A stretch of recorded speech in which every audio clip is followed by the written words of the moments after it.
Hi, everybody. Welcome to day 2 of PartySlate's main event program.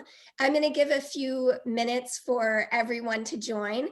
Really excited that you're here today to listen in and hear we've got some experts to talk to us about what the future of modern South Asian weddings looks like and what we've experienced this past year. We'll touch on that a little bit. We have a lot of great information to share with you. If you take just a second and let us know in the chat where you're joining from, feel free to post questions there, anything else you want to share with our presenters. That's a good spot to do it. We've got a panel of 4 tastemakers, producers of incredible, beautiful South Asian events today. And we realized really quickly in our conversations leading up to this event that there was simply too much for us to talk about in 55 minutes. And so we realized that we really need a series on this topic for next year. So for now, for today, we're going to hard focus on modern South Asian couples and modern South Asian weddings and the future. Just as like a planting the seed for later, we definitely want to do a program that does a deep dive on traditions and another one that will give you some information about getting started in the industry that we can share some stories and get more deeply into that topic. So, post in the chat if you have questions, things that we don't get answered here. We definitely will revisit next year because it's just too good of a topic. I want to take a minute and just introduce all of our amazing presenters today. So I'm just going to do this alphabetical because there's no other way to order them. They're all wonderful and amazing. I'm going to start off with Chandani. I'm trying, who's here from Events by Sea. If you could take just a minute and tell us a little bit of your founding story and how you got started in South Asian weddings. Yeah, absolutely. So I am South Asian myself. So growing up, I visited India a lot to attend a lot of cousins, aunts, and uncles' weddings. So it kind of started pretty early on, just seeing a lot of the different traditions, kind of what goes into putting together an event. So as I was growing up, that was just something I really saw and admired and loved all the traditions. So I actually ended up planning my very first wedding right out of high school. So that was kind of when I put it all together and realized that this is something that I definitely would like to do for a very long time. I love that. So an early interest. Yes. Bloomed into an entire career. Yeah, absolutely. I love it. Okay, and then we have Nirjary here today from KIS Cubed.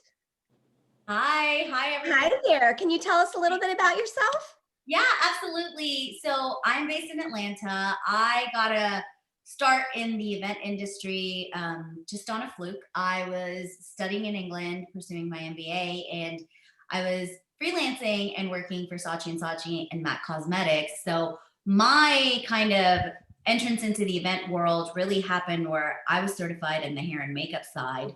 But when I moved back to the States, I was working for Starwood Hotels and Resorts in marketing and brand management.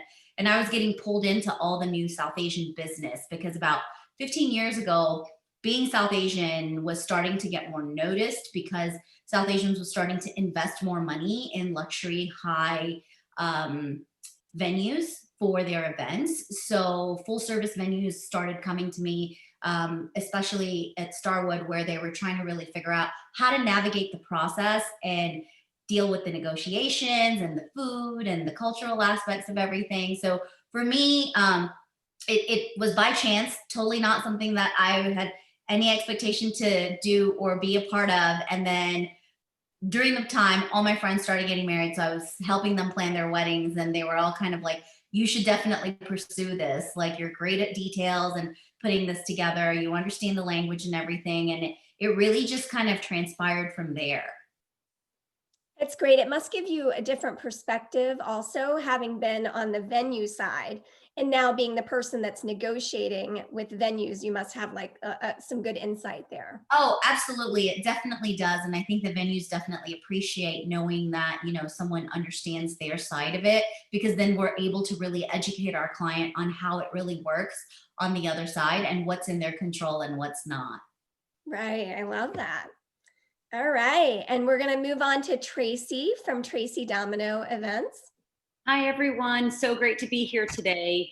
I always tell the story how I got started in South Asian weddings about 17 years ago, completely by accident. I worked in a venue that did large scale events, and we had a call for a fusion, a South Asian fusion wedding.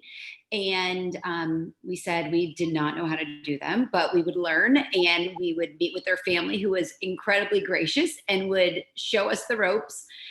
And they said they wanted a elephant for their barat. And being as naive as we all were, my first call was to Busch Gardens to rent an elephant, which is sadly very true.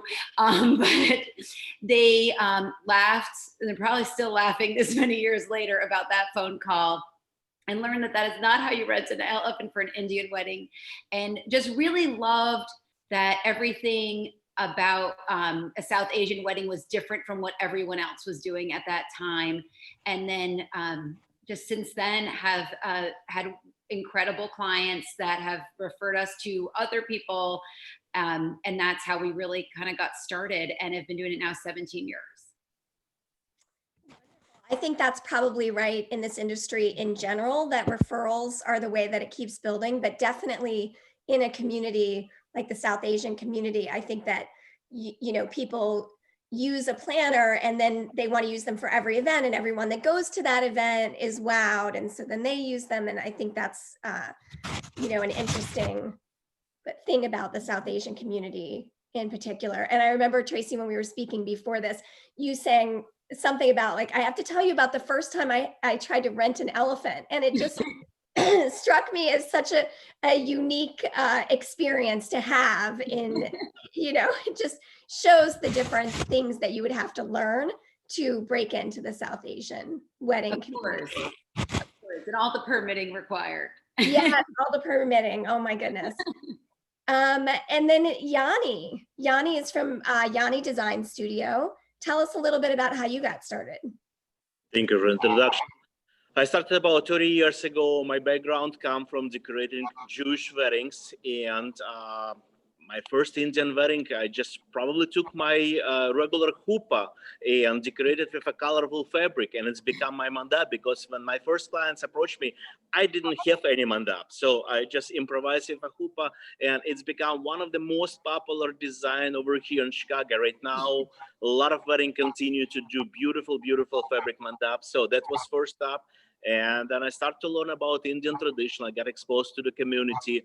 I love the community. I love the traditions. I love the way that people are completely different approach in the decor, completely different approach in design. Yes, the small wedding is 500 people, and one wedding should be much, much, much, much better than another wedding. And I'm doing wedding for the same families, and it's like a little competition going in the decor and everything. So that's, I love to work with a South Asian community, and apparently they love me too. Okay, well, you keep doing it. That's great. Great here. Yeah. Yanni is our design and decor voice today. So we have 3 planners, and then we have decor. All 4 of you really intimately involved in producing these amazing, gorgeous events. In fact, I want to take just a minute and share with our audience each of your Party Slate profiles, just to give an idea the breadth of all of your work. Let's see, we are going to start with Events by C. And I think you can see pretty quickly the breadth of style of events that she works on. And if you scroll down, you can see now that she's doing, this might be of interest to a lot of you on the call, South Asian wedding planning coaching. So something to note. And she has 17 events on her Party Slate profile. We especially love this first one here. We love all of them, all of your events. Like when we get a South Asian wedding, we all can't wait to see, because they are far and away the most elaborate, the most beautiful, touching, like just gorgeous events. So this one is a really beautiful event. And I would advise everyone listening in today to cruise through all of these Party Slate profiles from these professionals, because you'll get so inspired. Okay, so I mean, outdoor celebrations, we'll talk more about that in a little bit. And just look at all the joy and all the different events. And then I'm gonna cruise on over to KIS Cubed now. And again, like just a stunning first photo of having this in the round. And you can see that there's a breadth of events here. We've got visual and virtual storytelling that Nirjary is getting very involved in now. I was wowed by your profile, Nirjary, by not only the number of events, that you have 42 events, but only half of them are weddings. So I know that we're talking about weddings today, but look at this. I mean, there's showers and corporate events, product launches, trade shows, holiday parties. So definitely take a look to see all the different kinds of things that she works on. Tracy Domino. Let's move on over here. I mean, look at this. I always, the first photo of all of these is such a wow. All of the events are wow, but that especially, the all white. And Tracy also, so she has 35 events on here, and it's a mix of event types, lots of weddings. And I just think it really stands out to me, Tracy, the different styles, you know, that you're able to produce. So going from like this super modern kind of eclectic winery weekend wedding to this traditional Indian wedding, which is, you know, very muted colors, something that maybe we haven't seen as much of with Indian and South Asian weddings in the past. So I think there's a lot of great ideas to be found here. And then if you go down further, and this is the case for all of the Party Slate profiles, if you go down further, you can see who Tracy has worked with before. So the venues that she's worked with, the design, decor, floral teams, caterers, and so on. So you can kind of see who she works with the most, who she likes working with. And then let's cruise on over to Yanni. Let me get back up here, Yanni. Yanni also mean overachiever with almost 50 albums uploaded. I know you've got a great team supporting you. Look at this beautiful, amazing South Asian event. That to me does not look like a huppah. It looks just gloriously South Asian. It's perfection. So, oh, and I love that you're advertising the virtual conference. It's very meta that we come across that while we're in the virtual conference. And Yanni, again, I think he mentioned that he does like a bunch of different ethnicity events that call on a bunch of different traditions. And you can see that here with bat mitzvahs and Jewish weddings intermingled with South Asian and other types of events. Amazing. And Yanni's got these frequently asked questions here that are really helpful also. So I just wanted to take just a minute to kind of let everyone see your expertise as we head into talking and doing a deep dive on traditions and trends. So we are going to, oops, I'm so sorry. You can tell that I am, generally I have Kylie in the back doing this, and today it's me. So we will just forgive any technological limitations that I have. I'm a writer, not a presenter. Okay, so today, like I said, we're going to be talking about marrying tradition and trends for modern South Asian weddings.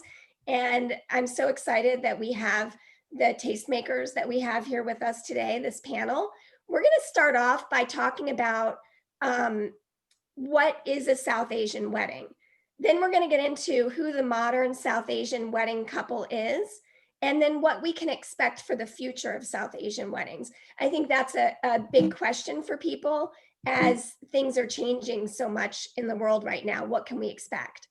So in talking about what a South Asian wedding is, Nirjary, I'm going to tap you in and ask you to share a little bit with us about the breadth of what we're talking about here.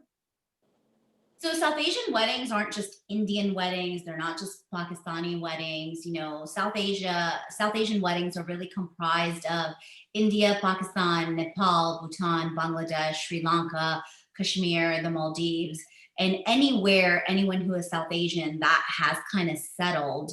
The other aspect of this whole mist of South Asian weddings is, you know, all the different religions and subcultures that are ingrained in understanding what exactly is a South Asian wedding. And nowadays, you know, there's people all over the world with roots from South Asia that are trying to hold on to some tradition and custom, but then modernizing it based on where they're living. So that's really just to kind of give you guys an idea of a South Asian wedding is anything and anyone that comes from the region of South Asia.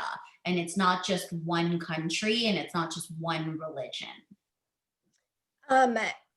Yeah, I think it's a much larger focus than I anticipated when we first started talking about this. I think, Chandani, if maybe you can give us like a little bit of insight into the terms, and you can address also like the breadth, but the terms, I think we came from calling everything an Indian wedding, and now we're saying South Asian. So can you just talk to us a little bit about that?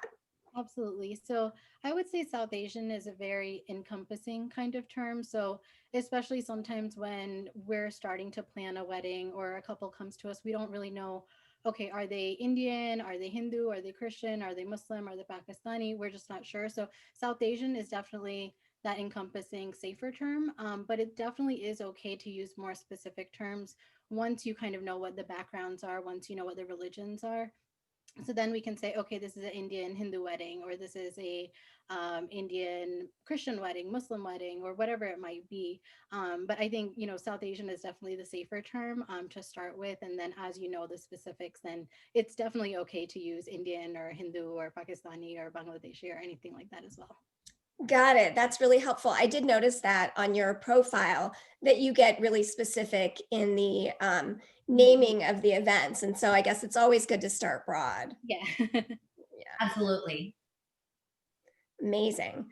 Okay. So let's dig in a little bit. So this kind of defines for us what South Asia is, but let's go a little deeper into South Asian weddings. Tracy, I would love for you to talk to us about kind of what are some of the hallmarks of South Asian weddings? Well, when looking at everything, ways to look at it. First of all, I would say in all these years, I've never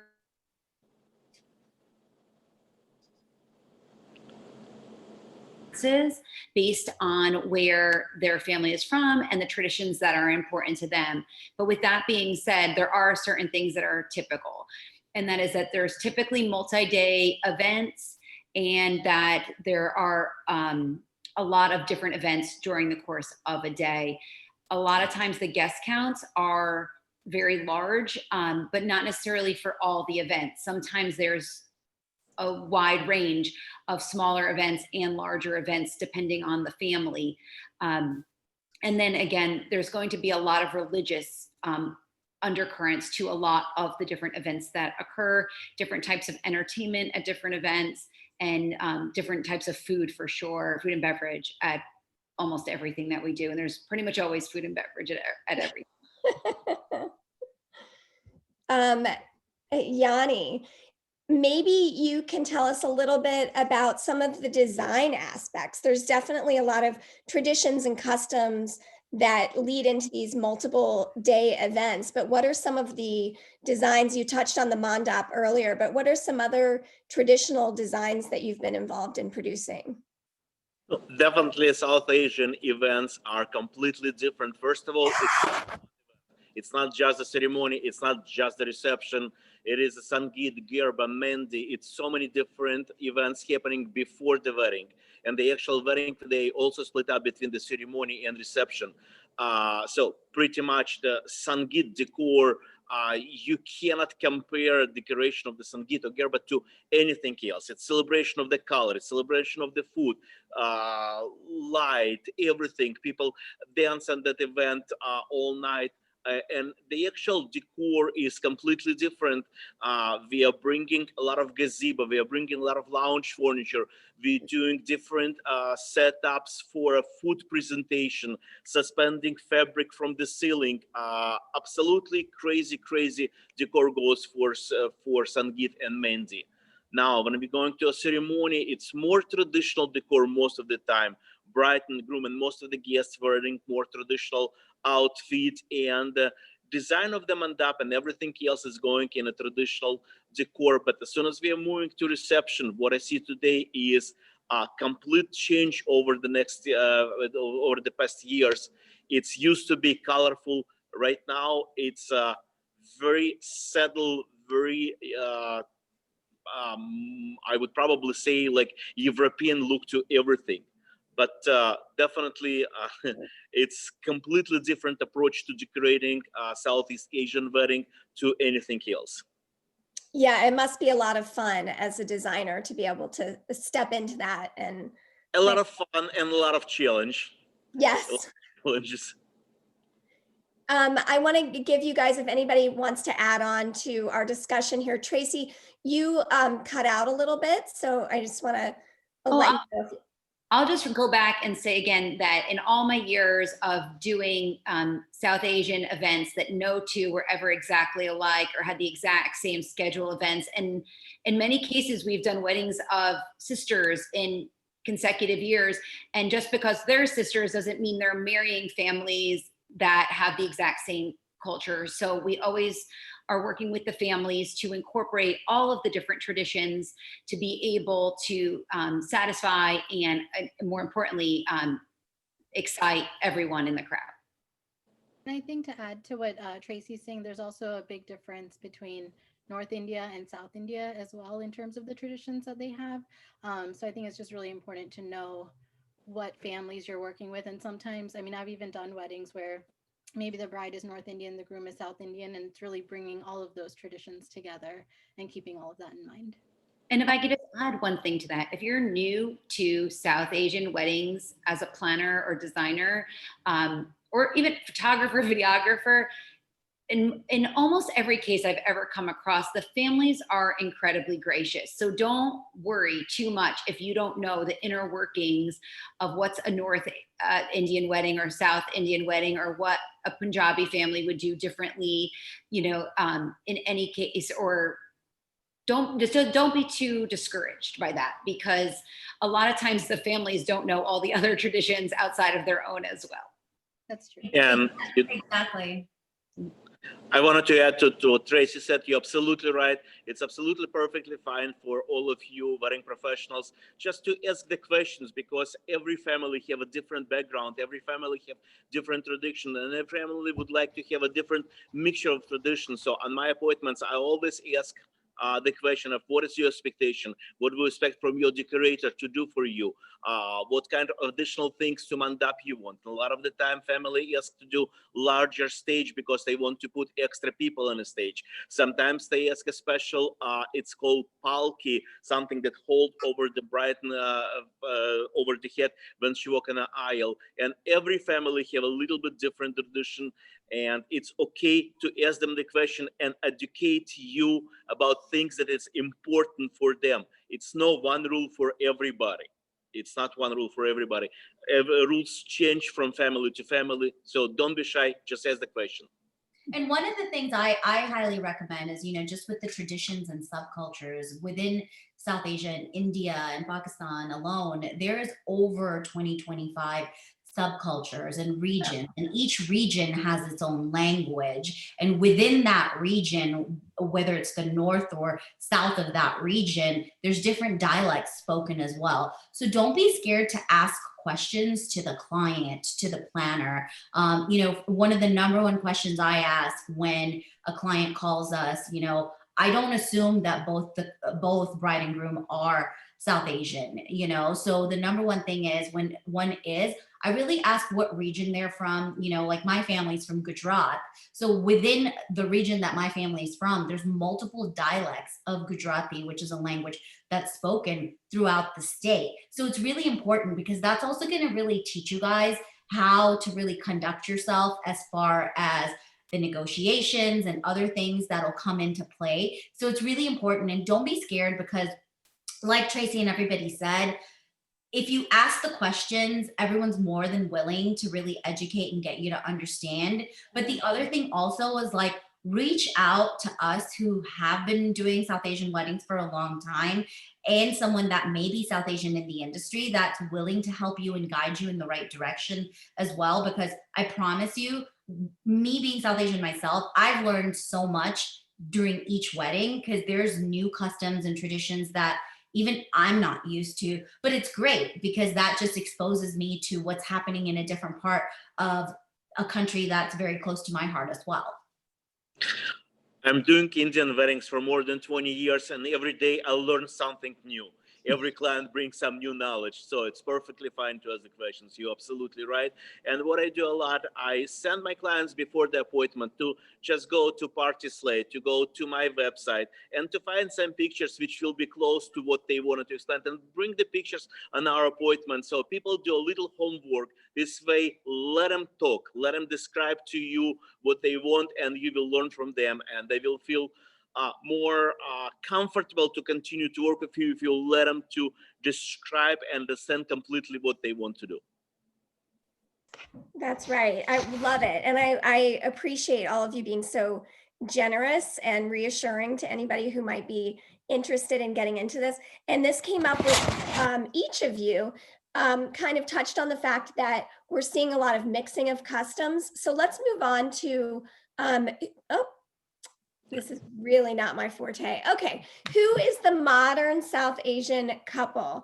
I think this is really interesting, and I'm sure all of you have some really great insight into what the modern couple looks like, because it definitely is changing. Tracy, do you want to start with this topic? Absolutely. I would say in my experience that we see a lot of fusion weddings where one person is South Asian, another person is some other religion. So we have many wedding weekends that actually feature two separate ceremonies very regularly. But even when they're both South Asian, in most cases, they're not from the same region that often. So it is multicultural for sure. We also have a lot of couples that have grown up in the United States, just as an American as your blonde-haired, blue-eyed, Barbie looking, Ken and Barbie looking couple. And they may not be that familiar with their traditions, but they still want to honor them. And we find that they have to go to their parents or to their grandparents a lot of times to get the information on what specifically they want to do in their ceremony and in the weekend in general. And where a lot of times we find just very, what I would say is like immersed Americanized, like where they just would do what you would think would be a traditional American wedding in their own head. That's just not necessarily what they would want to do to make their families happy. So that's an inner conflict sometimes within the families to decide. An example of that, I would say, is, and I'm sure all of you can comment on this as well, is we have a lot of couples who say, oh, we don't have to do that lunch after the ceremony in the morning. No one needs to go to that lunch. And then I always say, well, like, ask your mom. And when they talk to their mom, like, oh yeah, we're for sure doing the lunch. So it's that sort of thing that just makes it always interesting and makes it develop differently in every single family. Yep. Would the rest of you like to weigh in with some things you're seeing with modern South Asian couples? I think one of the things that I'm really seeing is the modern couple is really trying to marry their Eastern culture and values that they've been raised with by their parents and their families, and give them those little elements, but then they really want to keep their Western lives really present, and how they are functioning and how they want the experience to be in their event and all of that kind of stuff. So one of the biggest things that we see is, and when we do guide our clients as well, is we let them know, let's really sit with your families and really figure out like what is important to them. Because in a South Asian wedding, family is such a big part. Families are the ones that are financially also really investing in a wedding. So it's really important that we kind of sit down and understand the parents' expectations, understand the couple's expectations, because essentially what it comes down to, and where the compromise really comes into place, with the couples is the fact that as long as the ceremonial traditions and the rituals and any of the religious aspects are present and taken care of, everything else is pretty much fair game, you know? So what we're seeing a lot of is like the couples really want, you know, they want to picture themselves on a cover of like an Indian bridal magazine or wearing that famous designer and being seen on social media. But the parents are like, well, we need to make sure that we're still, you know, making sure the community of people and the relationships that we've had over these years that we've lived in America, that we're still salvaging those, and we're making sure that people are taken care of, and we're making sure that certain traditions aren't altered and taken out of the equation. So there's what we're seeing is there's a lot of compromise and there's a lot of marriage, but the couples themselves want to modernize their approach and create unique experiences for their guests, and they definitely want it to be different. Like Yanni said earlier, each family wants it different, you know, so the decor is changing and it becomes this competition almost, or a rivalry within the same friend circle that's using the similar vendors. But definitely it's about managing the traditions and the expectations the elders have, but still keeping in mind that, you know, you can still be the rock star of your weekend and your day. Yeah. And just to add a little bit more, I just wanted to mention that, at least it's my observation, that my bride and groom get a little bit older in the past 10 years. They most of them already done with their school. And I see a lot of doctors, a lot of lawyers, a lot of professional people getting married. And they used to be, my bride used to be like 20, 21, 22 years old. Not anymore. They're all 25, 26. They already make their own money. They're already ready to pay for their own wedding, but they wanted to have some say in the wedding decor, in the wedding traditions. So yes, with all respect to the family, they do respect different traditions that they allow to do for a ceremony. But when we come to reception, I see my couple pushing to a completely different trend, completely different design.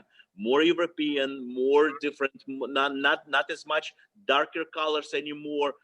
Very contemporary, really cool designs, very innovative, a lot of lighting, a lot of drapery, a lot of special effects, and that's what I see on my receptions. And once again, our bride and grooms right now are much more educated people than it was 20 years ago, just because they already had the time to finish colleges, get the job, to get the career, make their own money, pay for their own wedding, and they have a lot to say on how they want their wedding to go. So be very respectful of the bride and groom wishes too, because at the end of the day, in a lot of my weddings, they are the one who makes the decision, not the parents anymore. They also have very elevated taste because they've traveled globally. So, you know, even from the food aspect of it, they don't want traditional buffets. They don't want the aunties and uncles that were originally back in the day helping in their temples and community centers, preparing the food and all of that. They want that Michelin star Indian chef. They want that elevated dining experience for their guests. And that is something that we're seeing, you know, transitioning from your typical food expectations to where it is culinary wise it's going. And it's great because they don't just want South Asian food. They want to really bring international continental cuisine based on their global experiences. And one thing I have seen a lot in the last 2 years really pick up is a lot more big, high energy traditional wedding dance bands at receptions as opposed to DJs. We're still seeing a lot of DJs at Sangeets, but just more what you would think exactly as a big wedding dance band that would be very much considered a traditional American choice. Oh, absolutely. Yep. I mean, they're willing to bring in any sort of artist and to elevate their event. So, you know, give them these options because they're open to them. Chandani, do you have something to add about some things that you've seen tweaks to tradition? I'm sorry, my son is singing in the background, so if you can hear him, I'm so sorry. That's okay. No, I was just going to say that I think everyone explained everything really well. I am also seeing a lot more fusion weddings. Like Tracy said, a lot of days that have 2 ceremonies. I'm also seeing a lot where we'll do just 1 ceremony as well, kind of incorporating 2 different whether it's, you know, different types of country religion or religious traditions, things like that. But we're seeing that a lot. And also kind of what Yanni touched on is that a lot of these brides and grooms or couples rather, they are making their own money at this point. So they definitely do want to keep their parents, you know, traditions and things like that in mind, but they're very good at kind of making it their own, and they're coming to me, or, you know, I'm sure all the other planners here as well, just in terms of, okay, how can we still be true to this tradition but still do something unique, so it's not like every other wedding that all of our guests have been to, that our parents have been to. So I think it's just kind of making things very much their own, not having a cookie cutter wedding that just looks like every other South Asian wedding that their family and friends have been to. Right. I mean, it's a striking change in the generations. And I remember when speaking with you guys all before, that I was so struck by the idea that you are the go-between, sort of creating this event with the needs and wants of both sides, and how it's part therapist, part planner, and how, you know, your skill set really has to be really broad to work in this industry. Well, and the other thing I think also, you know, one of the things, Pamela, I think what the couples are starting to do is they're taking more ownership of the events, whereas traditionally, previously, before wedding planners and all of that, people in the community, people in the temples were the ones that were helping, that were the wedding planners. So anyone that has raised you, or you've been part of a temple, or you've been part of a mosque, or so on and so forth, everyone gets together. And traditionally, in these countries back home, it's, you know, it was normally like you're going from one village to the other to marry the bride and the groom. So that's why the numbers are so large, because people make it a community celebration. And that's also one of the things, and that's the shift that we're also seeing over the years, is that there's less emphasis on letting, you know, your parents' friends and all of them be your planners. Instead, let's hire a professional that really understands what they're doing. They are gonna, you know, keep it seamless. They're gonna also be that marriage between the couple and the parents, and manage everybody's expectations. But then they still let those family friends and those uncles and aunties give them certain specific tasks, so they never don't not feel important. They're just not into everything, because essentially in a South Asian wedding, everybody's your client, you know, not just the couple, it's the parents, it's the extended family. And I think we can all probably speak from even just meetings that we all go to. We're kind of like, how many people should we be expecting to show up to this? Just so we know how many opinions, chairs, and how we're going to have to manage and how long that meeting's going to last. So this is also something to really keep in mind for those of you that are really trying to get into this. It's kind of like, be prepared, you know, the community does come, because they're there to support the couple through thick and thin. Yeah, it definitely sounds like the family is more involved than in most cultures. I want us to be able to talk about what's next.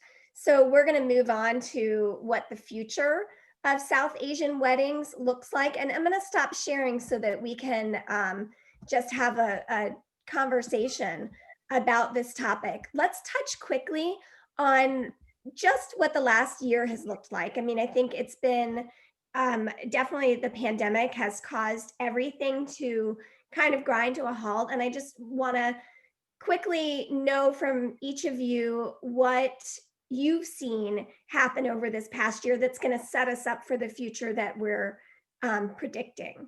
So Chandani, do you want to start? Yeah, definitely smaller events in terms of guest size.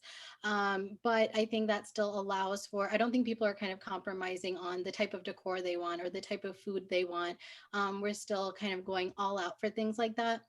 Of course, it does help from a budgeting perspective when there are less guests too. You can kind of get nicer things, nicer floral arrangements, things like that. But I think that's kind of the biggest thing, is the smaller guest count. I'm still seeing that people want to do all of the different types of events, the henna ceremony, the pre-wedding prayers, all of that, some sort of meal, dinner. So I'm not really seeing anyone scaling back on that end. I would say guest count is really the biggest thing. Got it. And I know, Yanni, this came up when we were speaking before about how even though maybe the guest counts are smaller, the decor budget, sorry, the decor budget doesn't really change because you still need all of those elements.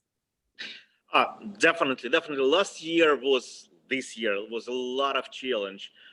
Not that many cancellation. A lot of people postponed their wedding to next year. And what we did all summer over here in Chicago, I was doing smaller wedding. We was able to do up to 50 people wedding.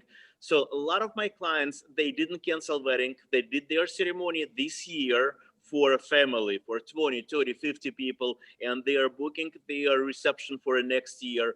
But events was completely different. A lot of like outdoor ceremonies, a lot of outdoor reception that we did over here. But one thing that people wants to celebrate, people wants to get married, people want to continue tradition. And I know that most of my clients, they just waiting for a next year. They know that the thing's gonna change. We have a very happy thoughts. We have a very light projection on the next year. So I really hope that, yes, this year had a lot of challenges. Next year, definitely gonna be much more perspective for all industry. And I'm talking on behalf probably a lot of decorators, a lot of hotels, a lot of banquets facility. I know that all of us suffering in 2020, but 2021 definitely gonna be much better year for all of us. And I know that our clients are supporting us. They are there. I was able to collect second deposit from almost all my clients, just explaining to them that, guys, this is hard year. My company needs to survive. I need money. I need financial support. And most of my clients was very understandable by supporting my company with a second deposits. And that was great help. And that's how I'm, by giving them something extra, a little bit more flowers, a little bit more drapery, throwing in a truck more lights, just to pay back for all the support that I have in 2020. That's lovely. Yep. Tracy, what have you seen? I know you mentioned that people are not canceling events and they're not necessarily having the full events now. So what kinds of things have you seen? I'm actually really happy to say that all my clients, all my couples who are supposed to get married in 2020 have gotten married legally in 2020. With that being said, my last wedding that I did was March 14th down in the Bahamas. We have not really done any live events because we've moved everything pretty much. And my next wedding is coming up right this weekend. A wedding that was supposed to be 400 people is now going to be 14 people, which is definitely different, but we're very excited about it. We just really did see everyone kind of continue on with their lives, get legally married, but at the same time still want the big party and are postponing that big party until the time when they can properly have it. And we're just grateful for that, that they're going to get the experience that they want, but at the same time aren't holding off on what they need and want in their life at the moment. Wonderful. I think I want to move us quickly to the future. And I think, Nirjary, you're like in a great position to kick us off with what's next. I know that you've done some research and you can have some things to share with us, and also what you're predicting for the future of South Asian weddings. Yeah, so, a few months ago, we launched a survey that we were working on with a South Asian publication called Mandala Weddings. And we're really trying to figure out the future of South Asian weddings post-COVID.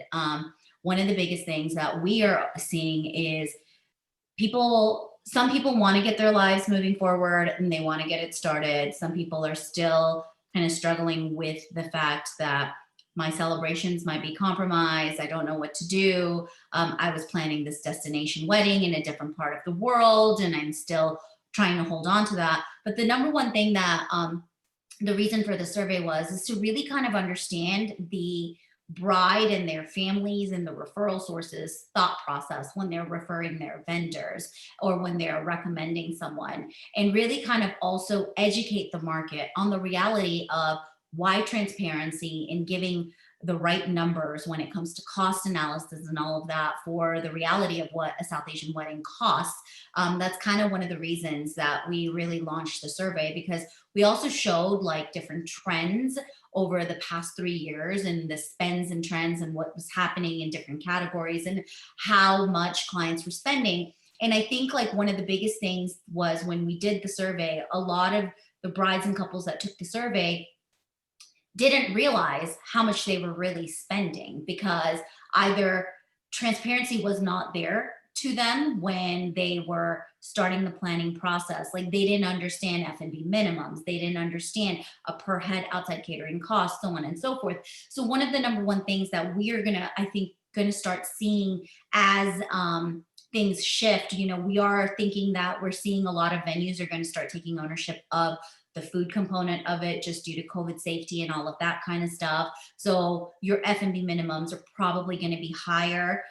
Decor and design, you know, we're seeing with a lot of freelancers and florists, and with how the flower market has happened, with crops just dying due to less events and everything like that, just the cost of recropping everything, what those costs are going to be, what labor is going to be, you know, based on this year. And we're seeing how much work people have been out of, whether it's been setup crew, breakdown crew, florists, additional labor, and so on and so forth. So it's really been really interesting to launch the survey and just see the future client's mindset. Because essentially, you know, I know it kind of goes back to people think, wow, like an Indian wedding shouldn't cost this much or it's that expensive. But I think the other thing is, when you are starting to talk to a client, explain to them when they are having a 3-day event, they're not just having 3 events, they're having close to like 6 or 7 mini events. And by the time they are done servicing all the guests and stuff like that, the total number of guests for the weekend could be about 2,000 guests or 2,600 guests. So the overall budget and cost needs to be divided into that, not based on the base number of I'm having this many guests. So when we have kind of launched the survey and we're seeing a lot of the mentality and the thought process for the couples, it's really interesting on how much of the uneducation process is that we're not seeing vendors give to the couple as far as why the cost is what it is, why it's an additional X percentage for setup and breakdown, why there's a labor cost, why there's a minimum to be met. So it's really interesting as far as the survey, and we'll be happy to you know, share the link with you guys for you to share with everybody, Pamela. But I really encourage everybody to, when you do get a South Asian client interested in working with you, really do a spreadsheet, do a proper cost analysis event by event, and have your resources to explain to them and understand, and why they should understand what your cost is, why you're charging what you're charging. You know, if you're a planner that's charging $25,000 or you're charging $10,000, and then you have to charge X percentage to manage vendors, or you're charging separate for labor, or, you know, same thing for decor design and everything. It's really important that you explain that, you know, explain and give them also why the venues are costing what they're costing, why catering is where it is, why their service charge, so on and so forth. So it's a big education process. And that was one of the big reasons we launched the survey, because I noticed that that was a big thing that was missing in the South Asian market. And it was so important why there was such a disconnect, and there's just random numbers floating around. Because when we start, and I'm sure Tracy and Yanni and Chandani can attest to this, it's like when you start giving a client the costing of what it costs, and then they're kind of like, what, why does this cost this much? You know, it's because people aren't talking about it. And I think it's really important that the industry needs to really talk about why it costs. And, you know, a lot of my clients are hotel developers, so I talk to them in that lingo, you know, hey, if you're a GC, this is how it's going to cost. So my job is to give you this cost. When you're building a home, you know, you're going to pay for the land, which is your venue. You're going to clear it out. Then you're going to build the framing. You're going to bring it all together. And then you get into the interior design phase, which is your decor, you know, and then so on and so forth. So it's really important to educate in that capacity, because clients have a major misunderstanding. And I think us as an industry really need to focus on educating. And for me being South Asian, this is the number one thing I'm constantly explaining to my clients, you know, and I'm lucky that I can speak the language and really explain it to them. But if you don't speak the language and you don't come from the culture, these are some of the, you know, takeaways I would highly recommend, is that break it down for them, you know, be as detailed like it is in your production timeline. Nirjary, I'm going to just add on to that. I 100% agree with exactly what you're saying. But I think there's a big problem in the industry, sort of, that we all put these beautiful weddings on Party Slate. Those of us who all work in the luxury space, we show these great weddings, and then the national news media will tell you that the average wedding costs $35,000. Well, guess what? No one's ever seen a picture of a wedding that costs $35,000. So you see all these pictures and you see that price and you put it together and you go, that's what that should cost. And that is not at all what that costs. That is those are two completely separate things. Factoring in the fact that the average wedding counts the people who get married at the courthouse for $85. And that is a real thing too. And that's great if that's what you want, but there's a complete misunderstanding as far as what a typical, and then also looking at that when they say a cost of a wedding, and that is a traditional American wedding and reception with no other events. And then you have to multiply that by 6 or 7 events and hundreds of guests. Like we were all from the beginning. So there's no way you could even multiply that out. So that's like the hardest thing I think to explain, is that everything you've heard before is probably false. And no one really wants to tell their friends what they spent on their wedding. So there's not even really accurate information amongst any community, specifically South Asian, but not any more specifically than any other community, because no one wants to say those numbers out loud. But I think that that's where the education is so important. And like you said, starting from the beginning of this is where we're going to be baseline is really helpful, because we don't want our clients confused or disappointed or bent out of shape. And a lot of times it's because they didn't know, and it's our job to help educate them. And I think the number one thing is I've learned over the years, because most of our clients are repeat families that are referring within their friend circle and so on and so forth. South Asian clients love to bargain. Bargaining is it's in the DNA gene pool. And it's just the fact that it's a cultural thing. If they want to feel like we want to feel like we got a deal, that's what it is.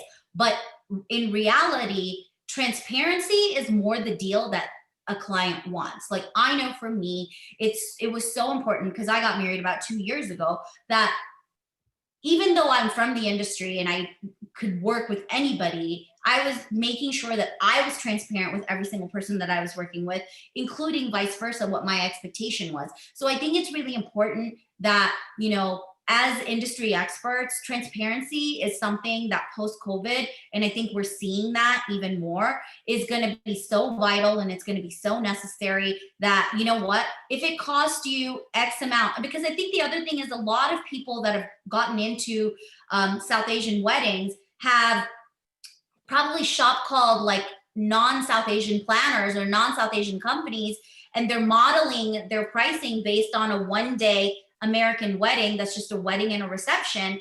But the reality is, this is a South Asian, and not even South Asian, a multicultural wedding that's multi-day, multi-hundreds of guest count, is not going to be modeled, and your service can't be modeled on that either.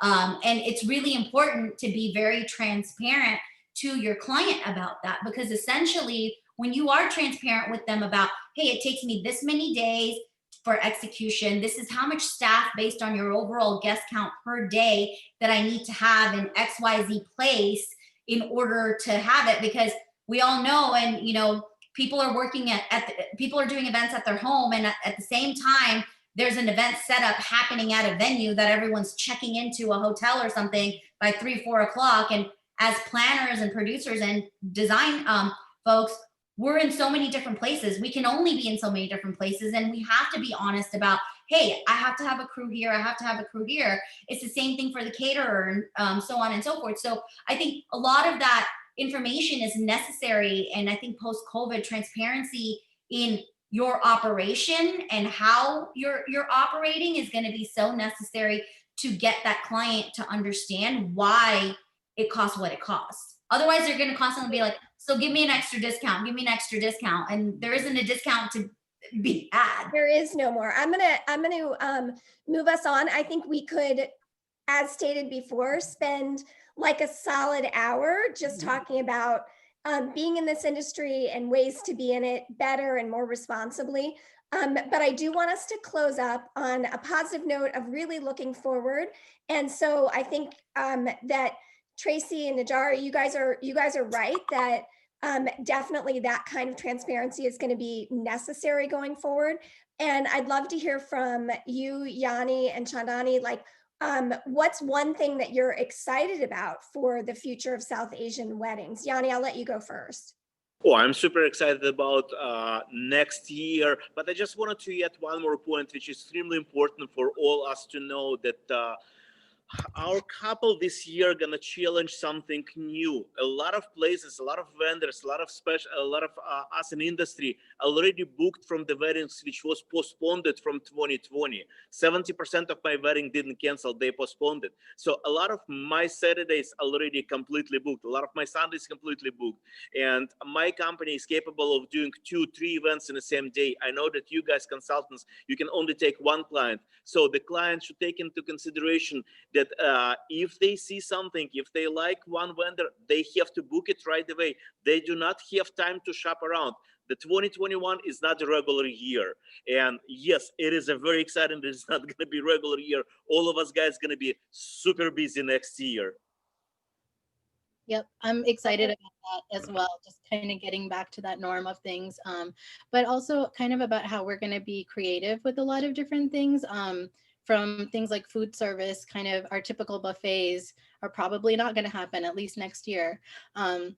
Also getting creative about other things that are kind of more like guest touching, a guest book. We are probably going to do things that are a little bit different for next year, even escort cards and things like that to keep that contact a little bit less. So I'm really excited about getting creative and just coming up with fun ideas for all those things. I so agree. I have to say, you know, we're still seeing events by the thousand over the year uploaded, and I'm just blown away by the creativity on all the sides. That people have found ways to still gather and make it safe and make it beautiful, which I don't know if I would have been able to predict that. I really appreciate the time that all four of you have spent with us today. Again, topics we need to revisit in the future. Just in closing, I'll encourage everyone to visit their Party Slate profiles. You can reach out to them. They've got their Instagram handles on the screens here. So feel free to reach out with more questions. I know we didn't get to a lot of questions because we just had so much to say today. So stay on for the next program. We've got Colin Cowie, who's going to be talking with us about the future of destination weddings, which is a topic that I know we're all interested in hearing some perspective on how that's going to return and what it looks like when it does. So I'm really excited to continue with the main event. And thank you, everybody. We'll talk. Thank you, guys.